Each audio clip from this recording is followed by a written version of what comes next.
Raskolnikov was not used to crowd, and as we have said before, he avoided society of every sort, more especially of late. But now, he at once felt a desire to be with other people. Something new seemed to be taking place within him. And with it, he felt a sort of thirst for company. He was so weary after a whole month of concentrated wretchedness and gloomy excitement that he could no longer rest, if only for a moment. In some other world, whatever it might be, and in spite of the filthiness of his surroundings, he was glad to stay in the tavern. The master of the establishment was in another room, but he frequently came down some steps into the main room, his jaunty, tarred boots with red turnover tops coming into view each time before the rest of his person. He wore a full coat and a horribly greasy black satin waistcoat and no cravat, and his whole face smeared with oil like an iron lock.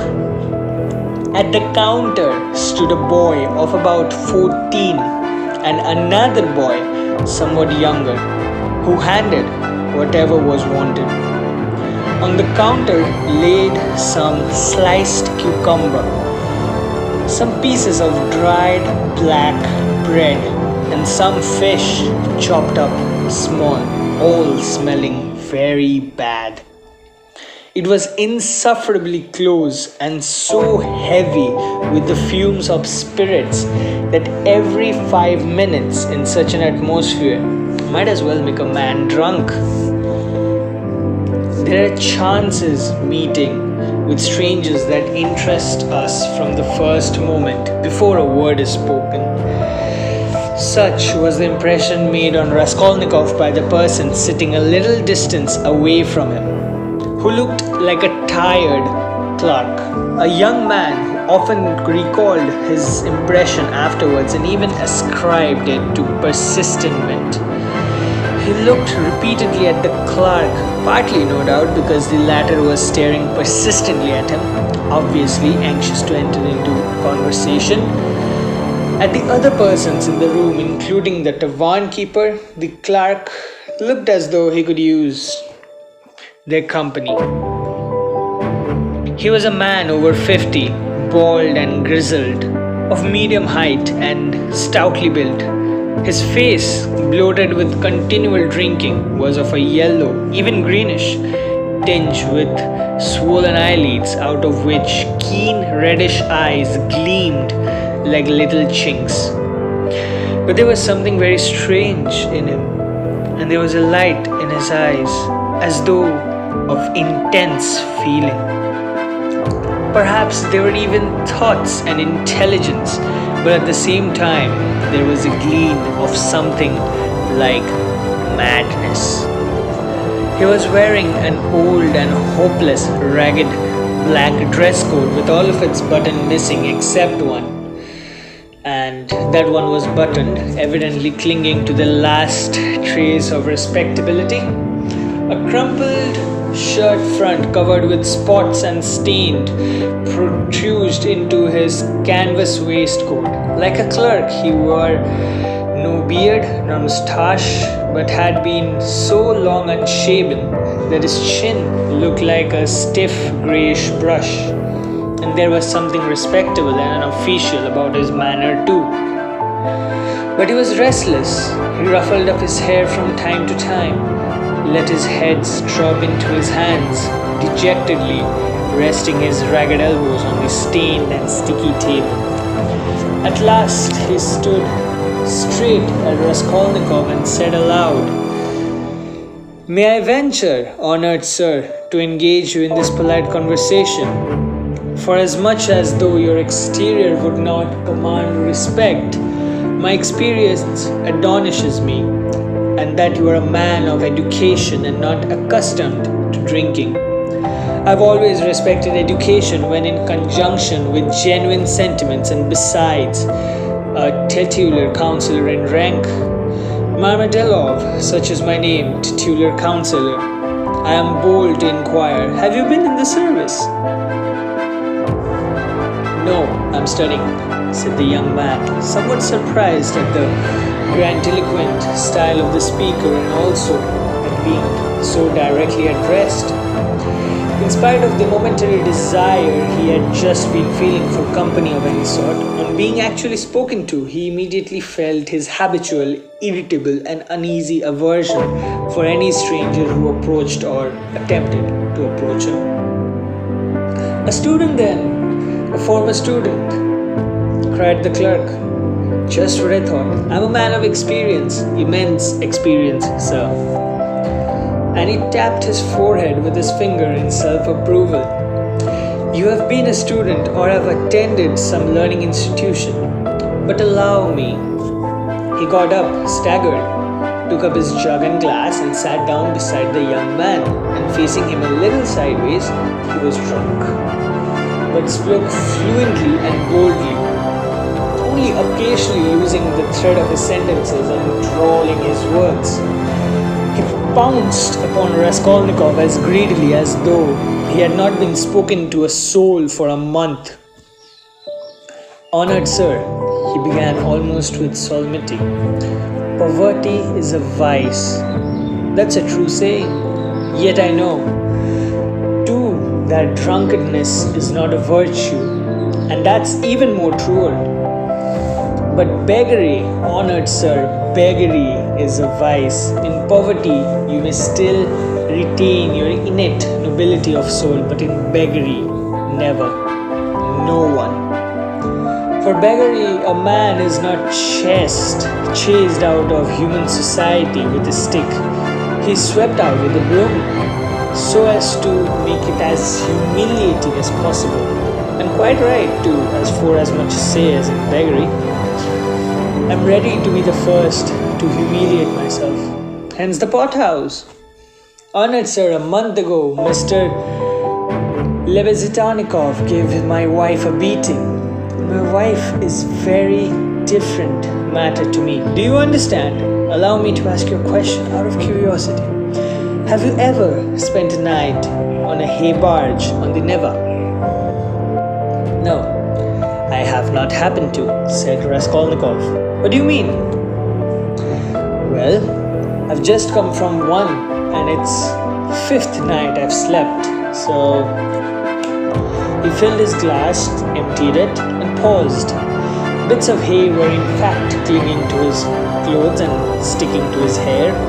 It seemed quite possible that he was not dressed or washed for the last 5 days. His hands particularly were filthy. They were fat and red with black nails. His conversation seemed to excite a general, though languid, interest. The boys at the counter fell to sniggering. The innkeeper came down from the upper room, apparently on purpose to listen to the funny fellow, and sat down at a little distance, yawning lazily but with dignity.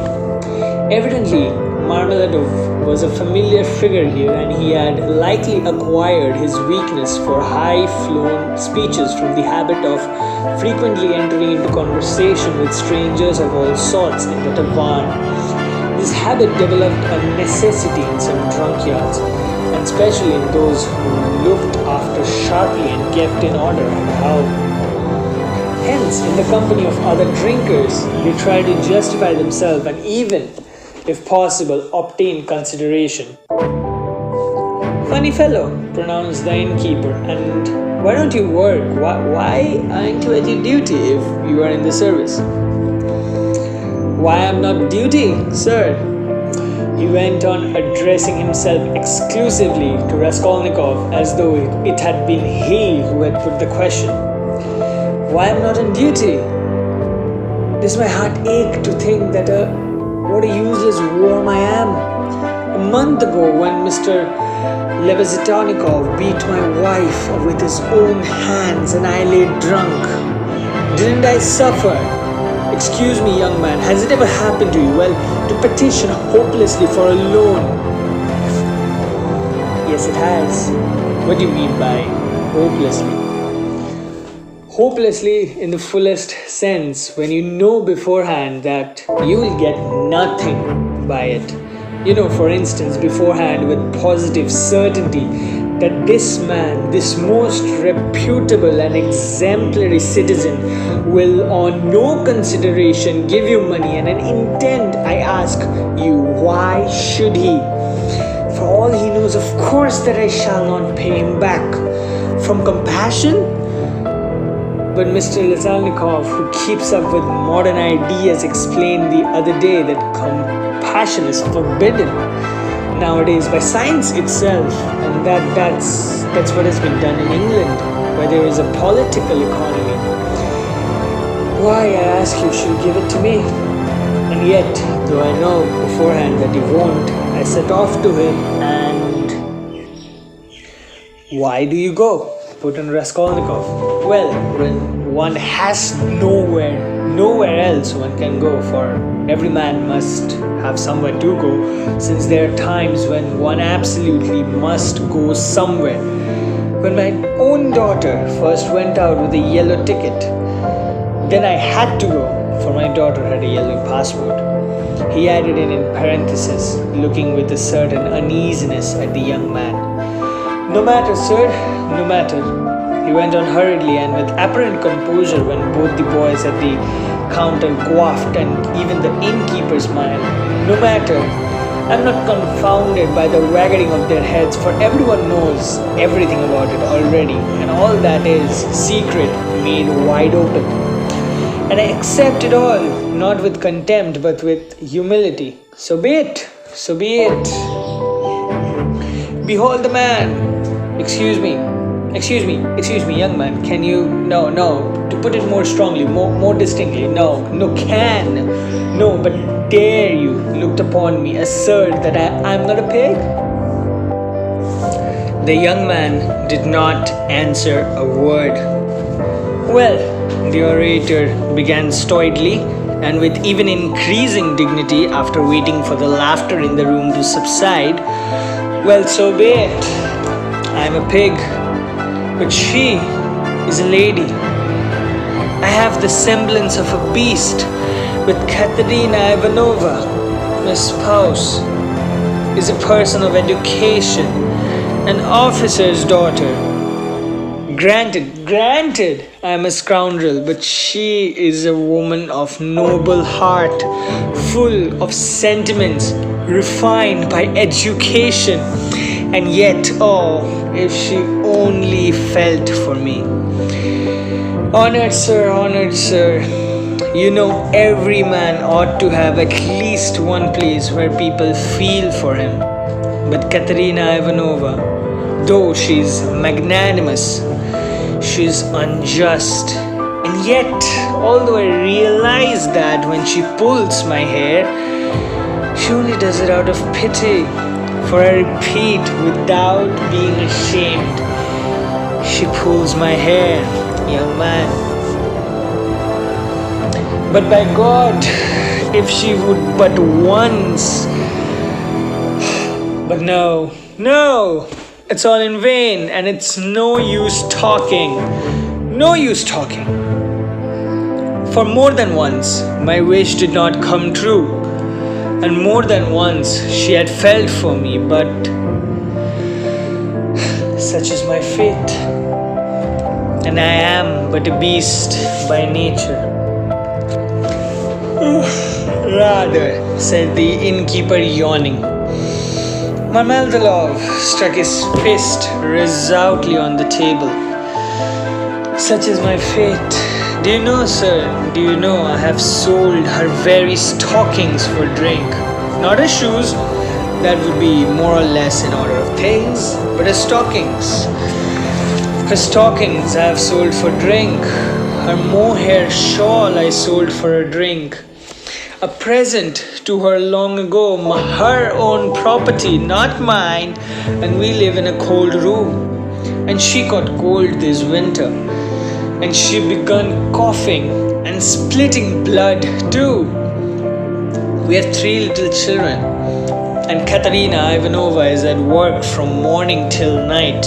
She's scrubbing and cleaning and washing the children, for she has been used to cleanliness from a child. But her chest is weak and she has a tendency to consumption, and I feel it. Do you suppose I don't feel it? And the more I drink, the more I feel it. That's why I drink too. I try to find sympathy and feeling in drink. I drink so that I may suffer twice as much. And as though in despair, he laid his head down on the table. Young man, he went on, in your face, I seem to read some trouble of mind. When you came in, I read it, and that was why I addressed you at once. For it is unfolding to you the story of my life. I do not wish to make myself a laughingstock before these idle listeners, who indeed know all about it already. But I'm looking for a man of feeling and education. Know that my wife was educated in high-class school for the daughter of noblemen. And on leaving, she danced with the shawl dance before the governor and other personages, for which she was presented with a gold medal and a certificate of merit. The medal, the medal was of course sold long ago, but the certificate of merit, the merit certificate, which is it called in another tongue, is in her trunk, and not long ago she showed it to a landlady, and although she is most continuously on bad terms with the landlady, yet she wanted to tell someone or the other of her past honors and of the happy days that are gone. I don't condemn her for it, I don't blame her, for one thing left is the recollection of her past, and all the rest is dust and ashes. Yes, she is the lady of spirit, proud and determined. She scrubs the floor herself and has nothing but black bread to eat. But she won't allow herself to be treated with disrespect. That's why she would not overlook Mr. Lebeziatnikov's rudeness to her, and so when he gave her a beating for it, she took to her bed more from the hurt to her feelings than from the blows. She was a widow when I married her, with 3 children, one smaller than the other. She married her first husband, an infantry officer, for love, and of course ran away with him from her father's house. She had exceedingly been fond of her husband, but he gave away to cards, got into trouble, and with that he died. He used to beat her at the end, and although she paid him back, of which I have authentic documentary evidence, to this day she speaks of him with tears and throws him up to me, and I'm glad I am him with tears and she throws him up to me. That this may only be through imagination. She should think of herself as once being happy. And she has left at his death with 3 children in a wild and remote district where I happened to be at the time. And she was left in such hopeless poverty that although I had seen many ups and downs of all sort, I don't feel equal to describing it even. Her relations had thrown her off, and she was proud, excessively proud, and then honored, sir, then I, at the time of a widower with a daughter of 14 left me by my first wife, offered her my hand.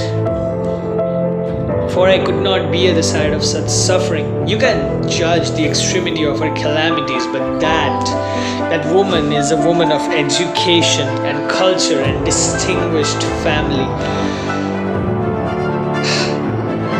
But she did. She wept and sobbed and wriggled her hands. She married me, for she had nowhere to turn. Do you understand, sir? Do you understand what it means when you have absolutely nowhere to turn? No, that you do not. For a whole year, I performed my duties faithfully and did not touch the drinks. I did not touch the drinks, for I have feelings too. And even so, I could not please her. And then I lost my place. And that was no fault of mine. But through charges in the office, I did not touch it. I did not touch the drink. It will be a year and a half ago since we found ourselves at this many wanderings and numerous calamities in this magnificent capital adorned with innumerable monuments. Here I obtained a situation. I obtained it, but I lost it again. Do you understand? Do you understand? This time, it was through my own fault I lost it. For my weakness had come out. We are now part of a room at Amelia Fornova's Lefeschel, and what we live upon and what we pay our rent with. I could not say there are lots of people there besides us. Dirt and disorder, a perfect bedlam. Oh yes, and meanwhile, my daughter, my first wife, has grown up, and what my daughter has had to put up with her stepmom while she was growing up, I won't speak of, for though Katerina Ivanova is full of generous feelings, she's a spirited lady, irritable and short-tempered. Yes, but it's no use going over that. I mean, Sonia, as you may well fancy, has had no education. I did make an effort 4 years ago to give her a course of geography and universal history. But as I was not well up in those subjects myself and had no suitable books, and what books we had, well, anyway, we have not even used those, so all our instruction came to an end. We stopped at Cyrus of Persia since she had attained years of maturity. She had read other books of romantic tendency, and of late she has, with great interest, a book she got from Mr. Levetsnikov, Lewis's Physiology. Do you know it? And even encounter extracts from it to us, and that's our whole education. And now, may I venture to address you, honored sir, on my own account with a private question. Do you suppose that a respectable poor girl can earn much by honest work? Not 15 farthings a day can she earn if she is respectable and has no special talent, and that without putting her work down for an instant. And what's more, Ivan Ivanich Klopstock, the civil councillor, have you heard of him? Has not to this day paid her for a half-dozen linen shirts she made him, and drove her roughly away, stamping and reviling her on the pretext that the shirt collars were not made like the pattern and put in askew. And there the hungry little ones. And Katerina Ivanova walked up and down and wriggled her hands, her cheeks flushed red as they always are in that disease. Here you live with us, says she. You eat and drink and are kept warm, and you do nothing to help. And much she gets to eat and drink when there is not a crust for the little ones for 3 days. I was lying at the time. Well, what of it? What of it? I was lying drunk and heard my Sonia speaking. My daughter. She's a little creature with a soft little voice, fair hair, and such a pale, thin little face. She said, Katerina Ivanova, am I really to do a thing like that? And Daryl Fratsenova, a woman of evil character and well known to the police, had 2 or 3 times tried to get at her through the landlady. "And why not?" said Katerina Ivanova with a jeer. "You are something mighty precious to be careful of. And don't blame her, honored sir, don't blame her. She was not herself when she spoke, but driven to distraction by her illness and the crying of the hungry children. And it was said more to wound her than anything else. For that's Katerina Ivanova's character, and when children cry, even from hunger, she falls to beating them at once. At 6 o'clock, I saw Sonia get up and put her kerchief on her cape and go out of the room, and about 9 o'clock, she came back. She walked straight up to Katerina Ivanova and she laid 30 rubles on the table before her in silence. She did not utter a word. She did not even look at her. She simply picked up the green drapedams shawl. We have a shawl made of drapedams. Put it over her head and face and lay down on her bed with her face to the wall. Only a little shoulders and her body kept shuddering. And I went on lying there just as before. And then I saw a young man. I saw Katerina Ivanova in the same silence go up to Sonia's little bed. She was on her knees all the evening, kissing Sonia's feet, and would not get up, and then both fell asleep in each other's arms together. Together, yes, and I of course lay drunk.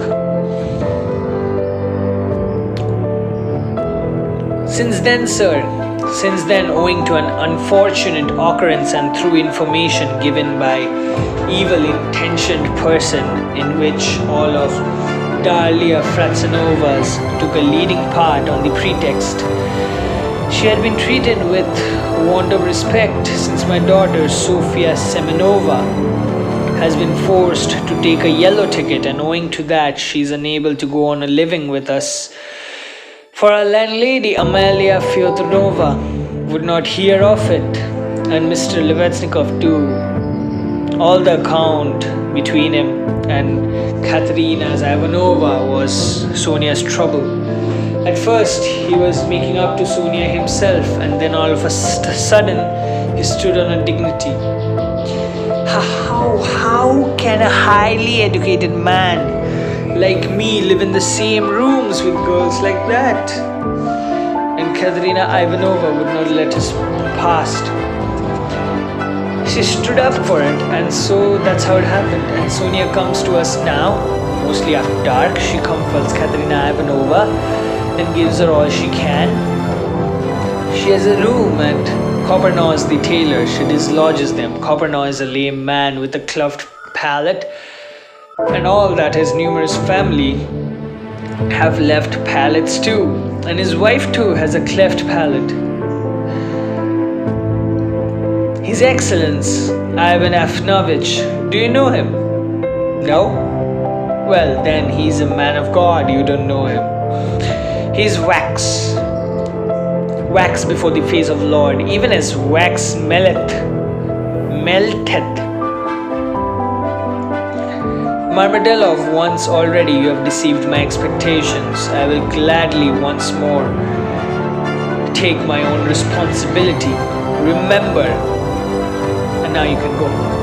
I kissed the dust at his feet in thought only, but for in reality he would not allow me to do it, being a statesman and a man of modern political and enlightened ideas. I returned home, and when announced that I have been taken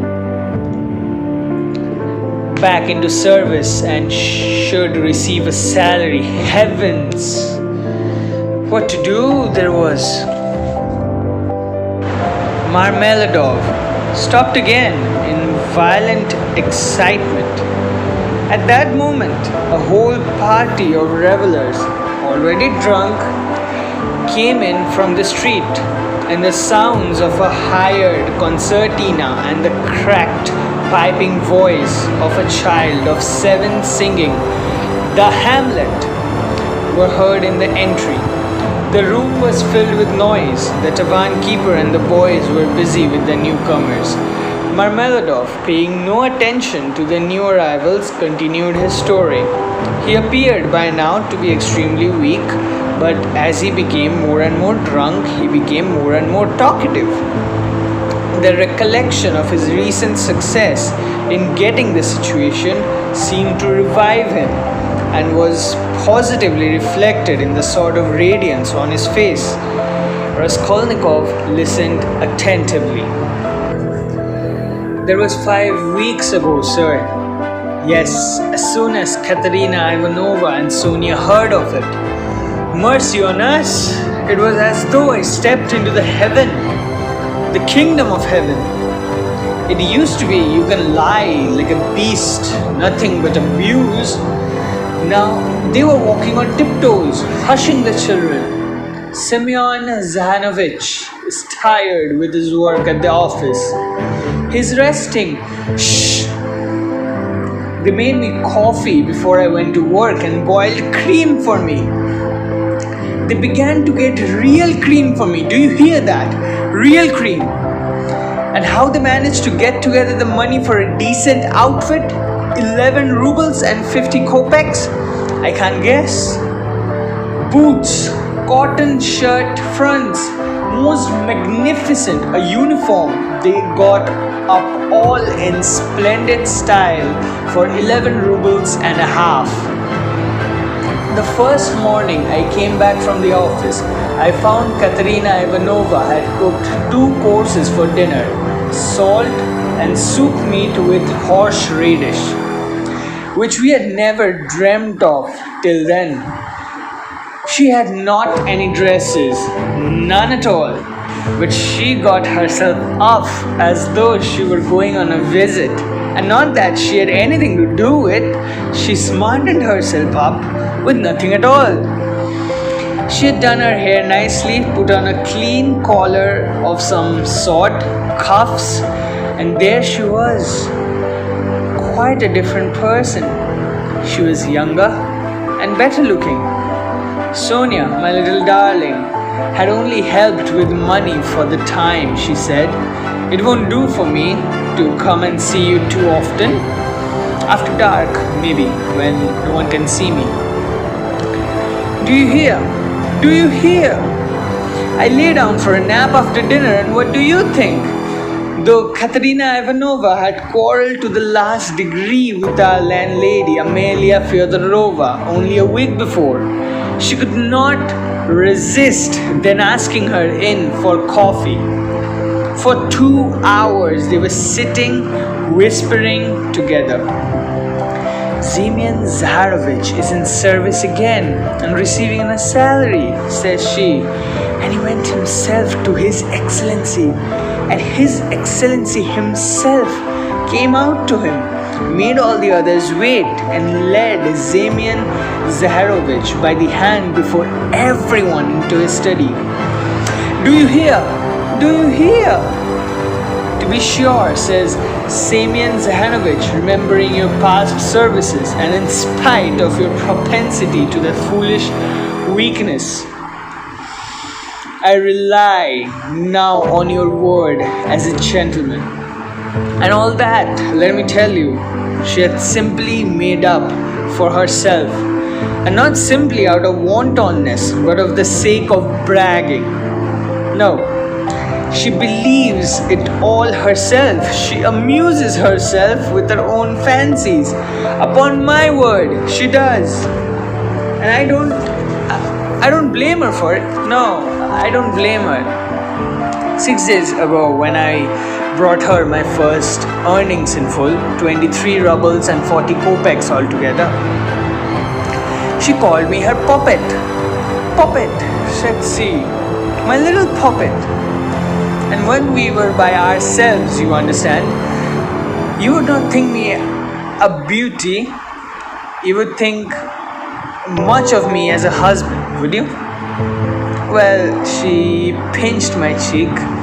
My little puppet, said she. Marmeladov broke off, tried to smile, but suddenly his chin began to twitch. He controlled himself, however. The tavan, the degraded appearance of the man, the 5 nights in a hay barge, and the pot of spirits, and yet this poignant love for his wife and children bewildered his listener. Raskolnikov listened intently, but there was a sick sensation. He felt vexed that he had come here. Honored sir, cried Raskolnikov, recovering himself. Oh, sir, perhaps all this seems a laughing matter to you, as it does to others. And perhaps I am only worrying you with stupidity of all the trivial details of my home life, which is not a laughing matter to me, for I can feel it all. And the whole thing of the heavenly day of my life, and the whole of that evening I passed in fleeting dreams of how I would arrange it all, and how I would dress all the children, and how I should give her rest, and how I should rescue my own daughter from dishonor and restore her to her family, and a great deal more. Quite excusable, sir. On the very next day, after all those dreams, that is to say, exactly 5 days ago in the evening, by a cunning trick, like a thief in the night, I stole from Katerina Ivanovna the key of her box, took what was left of my earnings. How much it was, I have forgotten. And now look at me, all of you. It's the 5th day since I left home, and they are looking for me there. And it's the end of my employment, and my uniform is lying in a tavan on the Egyptian bridge. I exchanged it for the garments I have on, and it's the end of everything. Marmeladov struck his forehead with his fist, clenched his teeth, closed his eyes, and leaned heavily with his elbow on the table. For a minute later, his face suddenly changed, and with a certain assumed slyness and affection of bravado, he glanced as Raskolnikov laughed and said, "This morning I went to see Sonia. I went to ask her for a pick-me-up." You don't say. "Oh, you don't say she gave it to you," cried one of the newcomers. He shouted the words and went off into a guffaw. "This very quart was brought with her money," Marmeladov declared, addressing himself exclusively to Raskolnikov. 30 kopecks she gave me with her own hands, her last. All she had, as I saw. She said nothing. She only looked at me without a word. Not on earth, but up yonder. The grief of a man, they weep, but they don't blame them. They don't blame them, but it hurts more. It hurts more when they don't blame. 30 kopecks. Yes, and maybe she needs them now, eh? What do you think, my dear sir? For now, she has got to keep up her appearance. It costs money. That smartness, that special smartness, you know. Do you understand? And there's promatum. You see, she must have things. Petticoats, starched ones, shoes, real jaunty ones to show off her feet, and when she has to step over a puddle. Do you understand, sir? Do you understand what all that sharpness means? And here I, her own father, here I took 30 kopecks of that money for a drink. And I am drinking it. And I have made myself already drunk. Come, have a pity at a man like me, eh? Are you sorry for me, sir? No? Tell me, sir, are you sorry or not? Tell me. He would then fill his glass, but there was no drink left. The pot was empty. "What are you to be pitied for?" shouted the tavan keeper, who was again with them. Shouts of laughter and even oaths followed. The laughter And the oaths came from those who were listening and also from those who had heard nothing but were simply looking at the figure of the discharged government clerk. "To be pitied! Why am I to be pitied?" Marmeladov suddenly exclaimed, suddenly up with his arms outstretched as though he had only been waiting for that question.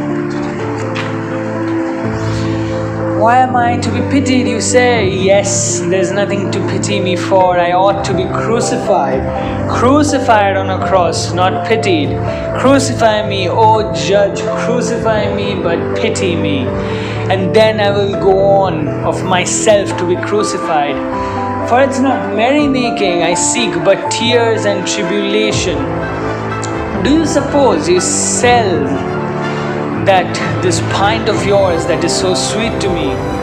It was tribulation I sought at the bottom of it. Tears and tribulation have found it and have tasted it. But he will pity us, who has pity on all men, who has understood all men and all things. He is the one, he too is the judge. He will come in that day and he will ask, where is the daughter who gave herself for the cross? Consumptive stepmother and for the little children of another. Where is the daughter who had pity upon the filthy drunkard, her earthly father, dismayed by his beastiness?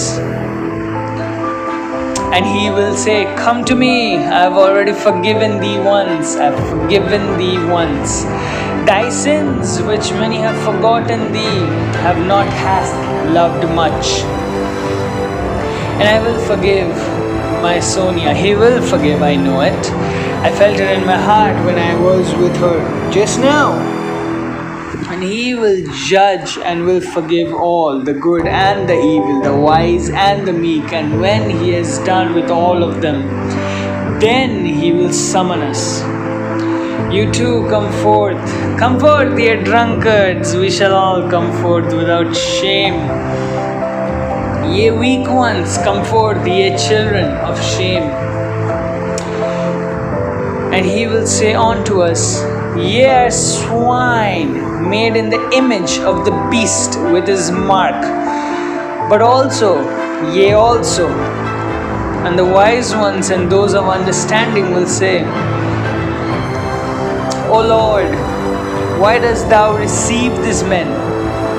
And he will say, this is why I received them. O ye wise, this is why I received them. O ye of understanding, that will one of them believed himself to be worthy of this. And he will hold out his hands to us, and we shall fall before him. And we shall weep, and we shall understand all things. Then we shall understand all things. And we all will understand, Katerina Ivanova even. She will understand, Lord, thy kingdom come.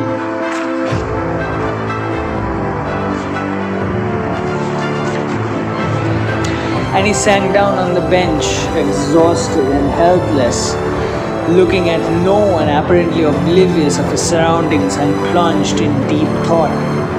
His words had created a certain impression. There was a moment of silence, but soon laughter and oaths were heard again.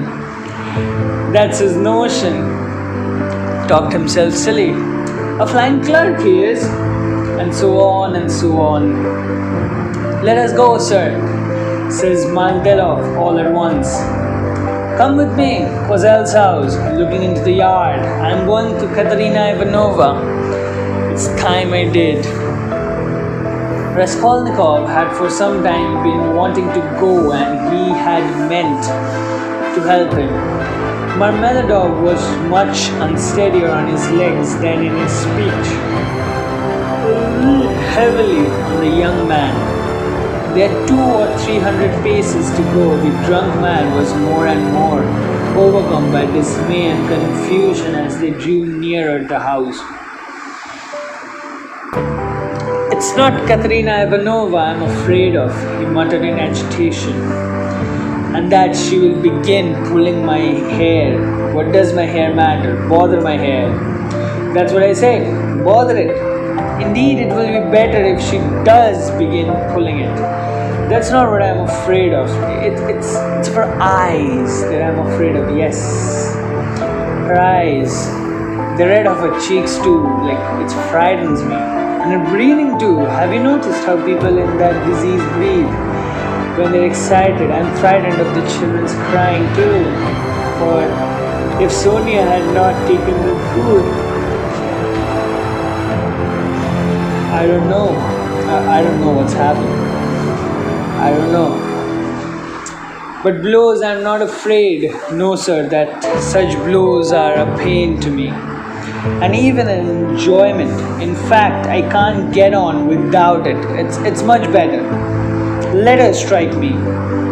In fact, I believe it relieves her heart. It's better so. There is the house of Kozel, the cabinet maker, a German, well-to-do, to lead the way. They went in from the yard and up the 4th story. The staircase got darker and darker as they went up. It was nearly 11 o'clock, and although in summer in Petersburg there is no real night, yet it was quite dark at the top of the stairs. A grimy little window at the very top of the stairs stood ajar. A very poor-looking room, about 10 paces long, was lighted up by a candle end, and the whole of it was visible from the entrance. It was all in disorder, littered up with rags of all sorts, especially children's garments. Across the furthest corner was stretched a ragged sheet. Behind it probably was the bed. There was nothing in the room except 2 chairs and a sofa covered with American leather full of holes, before which stood an old deal kitchen table painted and uncovered. At the edge of the table stood a smouldering candle in an iron candlestick. It appeared that the family had a room to themselves. Not part of a room, but their rooms, or rather cupboards, into which Amelia's flat was divided, stood into open halves. And there was shouting and uproar and laughter within. People seemed to be playing cards and drinking tea there. Words of the most unceremonious kind flew out from time to time. Raskolnikov recognized Katerina Ivanovna at once. She was a rather tall, slim and graceful woman, terribly emaciated, with magnificent dark brown hair, with a hectic flush in her cheeks. She was pacing up and down her little room, pressed her hands against her chest. Her lips were parched, and her breathing came in nervous, broken gasps. Her eyes glittered as in fever and looked about with a harsh, immovable stare, and that consumptive and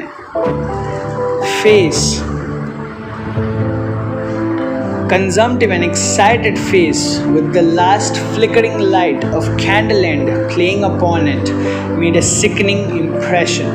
She seemed to Raskolnikov about 30 years old, and was certainly a strange wife for Marmeladov. She had not heard them, and she did not notice them coming in. She seemed to be lost in thought, hearing and seeing nothing. The room was closed, but she had not opened the window. A stench rose from the staircase, but the door onto the staircase was not closed. From the inner rooms, clouds of tobacco smoke floated by. She kept coughing, but did not close the door. The youngest child, a girl of 6, was asleep, lying curled up on the floor with her head on the sofa. A boy, a year older, stood crying and shaking in the corner. Probably he had just had a beating. Beside him stood a girl of 9 years old, tall and thin, wearing a thin and ragged chemise with an ancient casimere pelisse flung over her bare shoulders, long overgrown and barely reaching her knees. Her arm, as thick as a stick, was round her brother's neck. She was trying to comfort him. whispering something to him and doing all she could to keep him from whimpering again. At the same time, her large dark eyes, which looked larger still from the thinness of her frightened face, were watching her mother with alarm. Marmeladov did not enter the door but dropped on his knees in the very doorway, pushing Raskolnikov in front of him. The woman seemed a stranger, stopped indifferently, facing him, coming to herself for a moment and apparently wondering what he had come for. But evidently she decided he was going into the next room, as he had to pass through hers to get there. Taking no further notice of him, she walked towards the outer door to close it and uttered a sudden scream on seeing her husband on his knees in the doorway. She's come back. The criminal, the monster, and where's the money? What's in your pocket? Show me. And your clothes, they're all different. Where are your clothes? Where's the money? Speak. And she fell to searching him. Marmeladov submissively and obediently held up both arms to facilitate the search. Not a farthing was there. Where is the money? She cried. Mercy on us. Can he have drunk it all? There were 12 silver rubles left in the chest, and in a fury she seized him by the hair and dragged him into the room. Marmeladov seconded her efforts by meekly crawling onto his knees. This is a consolation to me. This does not hurt me, but it is a positive consolation, honored sir. He called out, shaking to and fro by his hair and even striking the ground with his forehead. The child, asleep on the floor, woke up and began to cry. The boy in the corner, losing all control, began trembling and screaming and rushed to his sister in violent terror, almost in a fit. The eldest girl herself was shaking like a leaf. He has drunk it. He drank it all.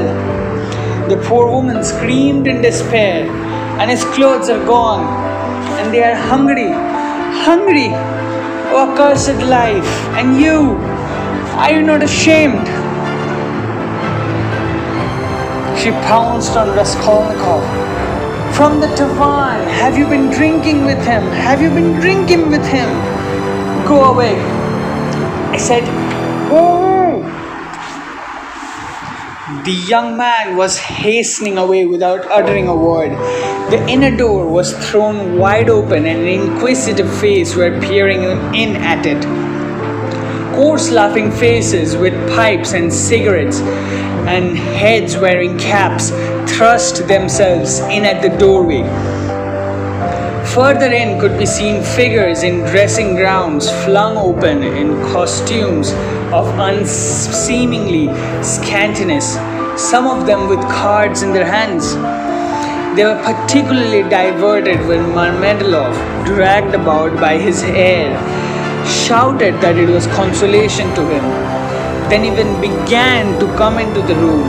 At last a sinister, shrill outcry was heard.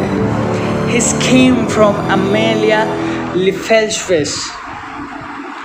Lipeveshel herself, pushing her amongst them and trying to restore order about her own fashion, and for the 100th time to frighten the poor woman by ordering her with coarse abuse to clear out the room next day. As he went out, Raskolnikov had time to put his hand into his pocket, to snatch up the coppers he had received in exchange for his ruble in the tavern and lay them unnoticed on the windows. Afterwards, he changed his mind and would have gone back. What a stupid thing I have done, he said to himself. They have Sonia, and I wanted myself. But reflecting that it would be impossible to take it back now and that in any case he would not have taken it, he dismissed it with a wave of his hand and went back to his lodging. Sonia wants pomatum too. And as he walked along the streets, he laughed malignantly. Such smartness costs money. And maybe Sonia herself will be bankrupt today, for there is always a risk. Hunting big game, digging for gold. Then they would all be crushed tomorrow except for my money. Hooray for Sonia!